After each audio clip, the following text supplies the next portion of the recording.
وہاں تو جب ہماری فوج نے مارکہ حق میں یہ ہندوستان کی جو بری فوج تھی ہماری زمینی، جب وہ آگے بڑھتے تھے تو کہتے ہیں کسی چیک پوسٹ سے نہیں آیا کہ انہوں نے کہا لڑتے ہیں چٹا چنڈا، مہربانی جناب، امن۔ اور یہاں غریب بچوں کو مسجدوں میں دھماکے۔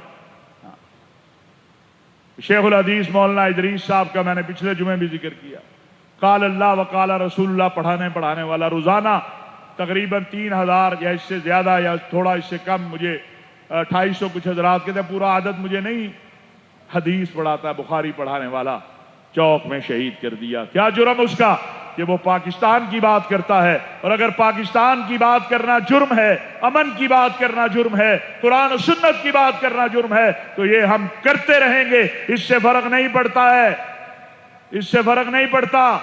شہادت ہے مطلوب و مقصود و مومن، نہ مال غنیمت نہ کشور کشائی۔ ہمیں یہ درس ہم نے پڑھا ہوا ہے کہ فنا فی اللہ کی تہ میں بقا کا راز مضمر ہے، جسے مرنا نہیں آتا اسے جینا نہیں آتا۔ ہم اپنے وطن پہ اپنے دین پہ قربان ہونا اعزاز سمجھتے ہیں، یہ خالی لفظی باتیں نہیں ہیں۔ اے اللہ میں اعلان کر رہا ہوں، دونوں ہاتھ کھڑے کر کے کہہ رہا ہوں، لبیک اللہم لبیک۔ یہ الفاظ نہیں ہے، یہ ایک معاہدہ ہے، یہ ایک وعدہ ہے، یہ ایک ایفا ہے۔ اللہ میں تیرا بندہ تیرے گھر آ رہا ہوں، تیرا شکریہ، تو نے مجھے اپنے گھر آنے کی توفیق دی۔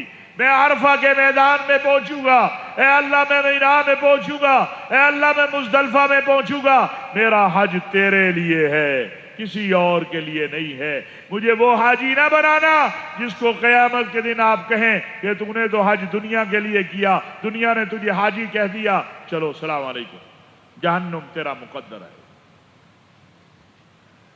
جنہوں نے حج نہیں کیا اور وہ صاحب استطاعت ہیں، وہ ابھی نیت کرے، ابھی اسی لمحہ۔ بڑی وعید ہے، بڑی وعید ہے۔ میرے اللہ نے کہا ہے میں نے تمہیں صاحب استطاعت بنایا اور پھر تم حج کے لیے نہیں آتے ہو۔ وَمَن كَفَرَ، اور نہ شکرو، اللہ نے نہ شکرے کہا ہے ان کو۔ فَإِنَّ اللَّهَ غَنِيٌّ عَنِ الْعَالَمِينَ، پھر اللہ تو دونوں جہانوں سے زیادہ غنی ہے، مجھے تیرے حج کی ضرورت نہیں ہے، میں تو تجھے بلا رہا ہوں، آ جا، پہنچ جا میدان میں۔ تو اس لیے جو حج پہ جا رہے ہو، یہاں کے قوانین کی بھی پابندی کرو اور سعودی عرب کے قوانین کی بھی پابندی کرو۔ سعودی عرب کی حکومت نے گزشتہ سال اور اس سے میں نے 90 میں حج کیا تھا، اس کو دیکھوں اور آج دیکھوں تو انتہائی سہولتیں مہیا کی ہیں۔ وہاں کے قوانین کی پابندی کریں، جو وزارت حج کہے اس کے اوپر عمل کریں، جو آپ کا منظم کہے اس پر عمل کریں، اپنی طرف سے فتوی بازیاں مت کریں، نہ وہاں سیاست کریں، نہ وہاں پر فرقہ وارانہ بحثیں کریں۔ آپ گئے ہیں اللہ کی رضا کے لیے، آپ اللہ کی رضا کے لیے وہاں پر اپنا ذکر اذکار کریں، استغفار کریں، اور یہ جو آپس میں لڑائی جھگڑے ہیں یہ نہ کریں۔ اپنے ملک کے لیے دعا کریں، فلسطینیوں کے لیے دعا کریں۔ وہاں بحث مباحثے کا ٹائم نہیں ہے، وہاں ذکر اذکار کا ٹائم ہے، وہاں قرآن کریم کی تلاوت کا وقت ہے۔ اور پورا میں یہ آپ کو علماء اسلام کا فتویٰ بتا رہا ہوں کہ پورے حدود حرم جو ہے وہاں 1,00,000 نماز کا ثواب ہے۔ جہاں سے حدود حرم شروع ہوتی ہے، پورا جہاں بھی آپ کی جگہ ہو، اگر حرم نہیں پہنچ سکتے، رستے بند ہوتے ہیں، گرمی ہوتی ہے، تو وہاں نماز پڑھ لیں گے، تو وہاں نماز پڑھنے کا ثواب بھی 1,00,000 نماز کا ثواب ہے۔ عورتوں سے کہنا چاہتا ہوں، دیکھیں اگر کوئی زیادتی ہو اسے بتانا چاہیے، لیکن الحمدللہ گزشتہ سال پاکستان ان ملکوں میں آیا جنہوں نے ایوارڈ حاصل کیا حج کی خدمات میں۔ انشاءاللہ اس سال بھی ہمیں اپنی جو بہتری ہے اس کی طرف توجہ کرنی چاہیے، جو اپنے معاملات ہیں۔ ایک اور بڑی ضروری بات ہے، پچھلے آپ نے دیکھا 1 ہفتے 10 دن میں نے پچھلے جمعے بھی ذکر کیا تھا کہ بنو میں، چارسدہ میں، لکی مروت میں، آج رات سنا باجوڑ میں، یہ پورا پاکستان کے اوپر ایک حملہ کیا گیا ہے۔ یاد رکھے آپ کا مارکہ حق آیا نا، 1 سال ہوا، اب یہ اتنا کمینہ دشمن ہے، یہ ہندوستان، یہ یہود اور ہنود، یہ سامنے تو مقابلہ کرتے نہیں، آتے ہیں مار پڑتی ہے۔ کیا کرتے ہیں یہ؟ پھر اپنی پراکسیز کو افغانستان میں بیٹھے لوگوں کو وہاں پیسے دیتے ہیں، پاکستان میں خودکش حملے کرو، پاکستان میں بے گناہوں کو قتل کرو، پاکستان میں بم دھماکے کرو۔ ہمیں پتہ ہے ہم پاکستان اتنا کمزور نہیں ہے بفضل اللہ تبارک و تعالی، ہم قربانی دینا جانتے ہیں۔ ہم نے پوری دنیا میں جو دہشت گردی کی لہر آئی، پورے کے پورے ملک آپ دیکھیں، یمن دیکھیں، عراق دیکھیں، شام دیکھیں، الحمدللہ اب تو شام میں حالات بہت بہتر ہو رہے ہیں، اللہ تعالیٰ ان کی مدد فرمائے۔ لیبیا دیکھیں، گنتے جائیے کیا حالات ہیں، آپ نے اس پر قابو پایا الحمدللہ۔ آج یہ دیکھیں ہزاروں لوگ آ رہے ہیں، مسجد بھری ہوئی، او جناب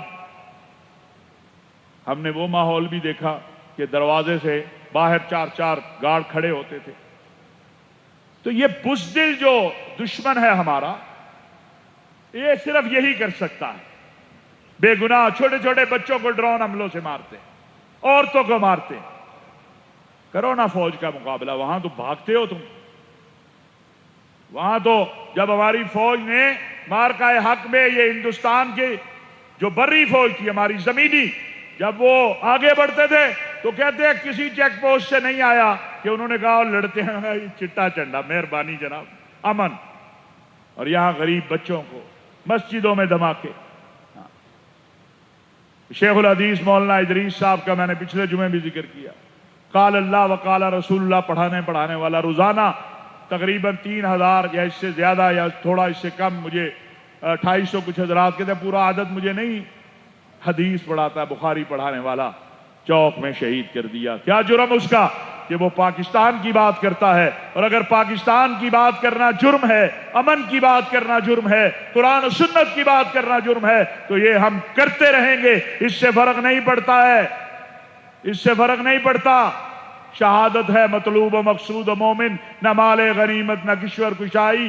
ہمیں یہ درس ہم نے پڑھا ہوا ہے کہ فنا فی اللہ کی تہ میں بقا کا راز مضمر ہے، جسے مرنا نہیں آتا اسے جینا نہیں آتا۔ ہم اپنے وطن پہ، اپنے دین پہ قربان ہونا اعزاز سمجھتے ہیں، یہ خالی لفظی باتیں نہیں ہیں۔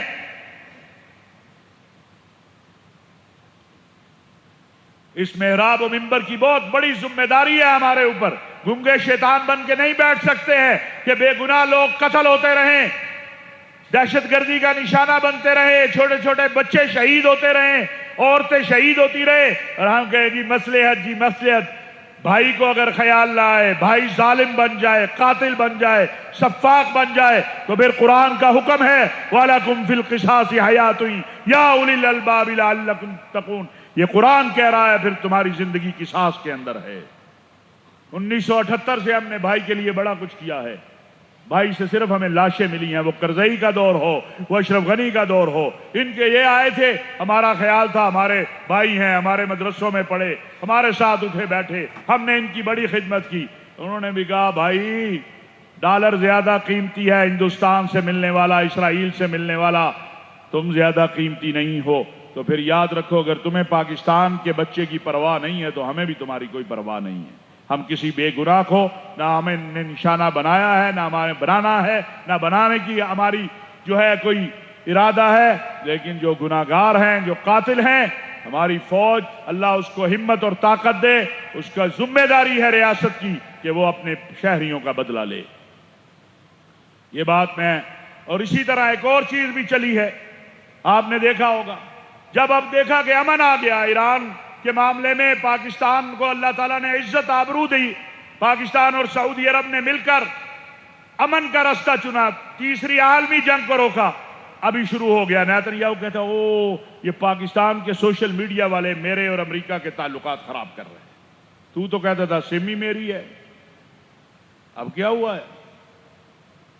کبھی سعودی عرب پہ الزام تراشی کرتے ہیں کہ جی سعودی عرب نے ایران پر خفیہ حملے کیے۔ ایران نہیں کہہ رہا، کون کہہ رہا ہے؟ اسرائیل کہہ رہا ہے۔ یعنی جن پہ حملے کیے ان کو کہنا چاہیے تھا نا، وہ نہیں کہہ رہے، وہ تو الحمدللہ اس وقت ایران اور سعودی عرب کے درمیان بہترین رابطہ ہے، اور اس میں الحمدللہ پاکستان کا کردار ہے، وہ نہیں کہہ رہے، اسرائیل کہہ رہا ہے۔ آپ کے خلاف بھی شروع ہے، کبھی کہتے ہیں ان کے جہاز آ کے ادھر کھڑے ہو گئے، کبھی کہ وہ جہاز کوئی کاغذ کے تھے جو حافظ صاحب گئے تھے ایران تہران جیب میں ڈال کے لے آئے اور لا کے انہوں نے ادھر جی ایچ کیو میں یا نور خان ایئر بیس کے کسی دراز میں رکھ دیے. یہ وہ پراپوگنڈا ہے جو صہیونیت پاکستان کے خلاف کر رہی ہے، عالم اسلام کے خلاف کر رہی ہے، تاکہ عالم عرب، عالم اسلام اور ایران کے درمیان دوبارہ جنگ شروع ہو جائے.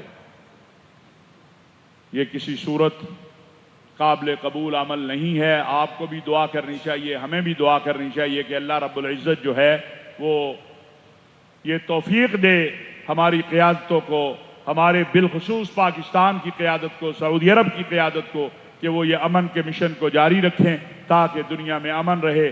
اگر خدا نخواستہ بد امنی ہوگی، سب کے لیے مشکلات ہیں. تیل کی دیکھیں، باقی ساری دنیا کے لیے